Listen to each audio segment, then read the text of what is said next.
ছেলের জন্য রাখা কলিজা খাওয়ার অপরাধে আজ আমি আমার শাশুড়ির গায়ে হাত তুলেছি। এই মুহূর্তে আমার শাশুড়ি যেন পাথর হয়ে গেলেন। শুধু ফ্যাল ফ্যাল করে আমার দিকে দেখছিলেন আর হতবাক হয়ে বলছিলেন, শেষমেশ তুমি আমার গায়ে হাত দিলে বউ। আমি আবারও তাকে ধাক্কা দিয়ে ফেলে দিলাম আর বললাম, আপনার সাহস হয় কি করে বাবুর জন্য রাখা খাবার খেয়ে ফেলতে? বুড়ি হয়ে গিয়েছেন তবুও খাম খাম স্বভাব যায় না। আপনার ছেলে তো 2 পয়সাও ইনকাম করে না, তার মা হয়ে এত খাই খাই স্বভাব আপনার। কোনোদিন খাবার চোখে দেখেন নাই? নেক্সট টাইম যদি এরকম খাই খাই স্বভাব করেন তাহলে আমি আপনাকে ঘাড় ধরে বাড়ি থেকে বের করে দিব। আমার পাশে আমার শাশুড়ি দাঁড়িয়েছিলেন আর আমার শাশুড়ি তার ছেলের দিকে চোখ ছলছল করে তাকিয়েছিলেন। হয়তো তার হয়ে আমাকে কিছু বলবেন এটা আশা করেছিলেন। যা দেখে আমি আমার স্বামীকে চোখ রাঙিয়ে বললাম, তুমি এখানে দাঁড়িয়ে আছো কেন? যাও বাথরুমে গিয়ে জামা কাপড় রাখা আছে ওগুলা ধুয়ে ফেলো। তারপর আমার স্বামী মাথা নিচু করে চুপচাপ সেখান থেকে চলে গেল। তার চোখেও বোধহয় পানি। ওর তো মুরদ নেই 2 পয়সা ইনকাম করা। সারাদিন আমার বাবার টাকা নেয় আর নেশা করে, খায় আর ঘুমায়। যদিও আমি ওকে শান্তিতে রাখি না, আমি আমার স্বামীকে নানাভাবে মানসিক অত্যাচার করি।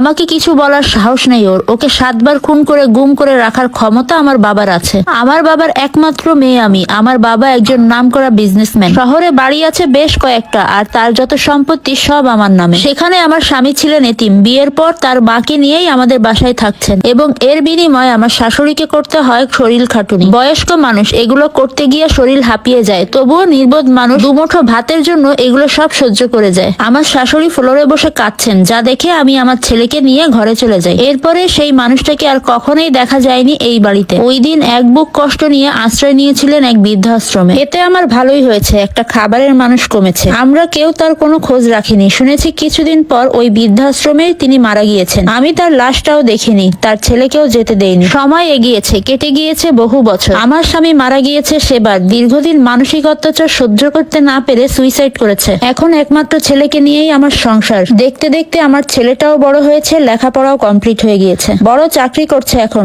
ছেলেটা আমার খুব আদরের। আমারও বয়স হয়ে গিয়েছে, আমারও এখন শরীরে বিশ্রাম দরকার। সবকিছু ছেলের নামে বুঝিয়ে দিলাম। কিছুদিন পর শখ করে উঁচু ঘর থেকে ছেলের জন্য বউ এনেছি। এবার শুধু বিশ্রাম করব আমি। কিন্তু হায়, বউয়ের মাঝে এজন্য আমারই প্রতিচ্ছবি। আমি আর আরাম করব কোথায়? আমার বউয়ের সেবা আমারই করতে হয়।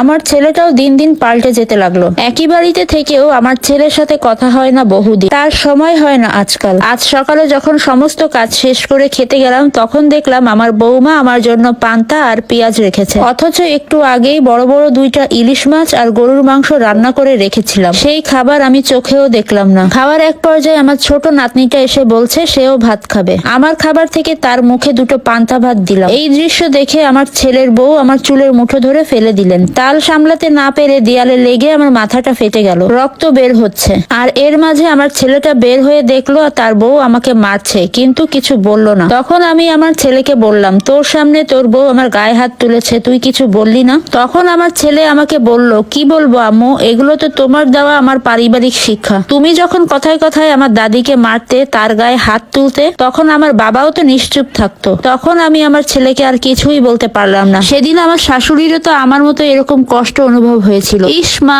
কতই না কষ্ট দিয়েছি আমি আপনাকে। আপনার কাছে একটু ক্ষমা চাওয়ার সুযোগও হলো না আমার। আপনাকে দেওয়া শত কষ্টের ফল পাচ্ছি আমি এখন। পাপ যখন করেছি পাপ মোচন তো করতেই হবে। এরকম ঘটনা আমাদের সমাজে অহরহ ঘটছে। সত্যি কথা বলতে রিভেঞ্জ অফ নেচার বলে একটা কথা আছে।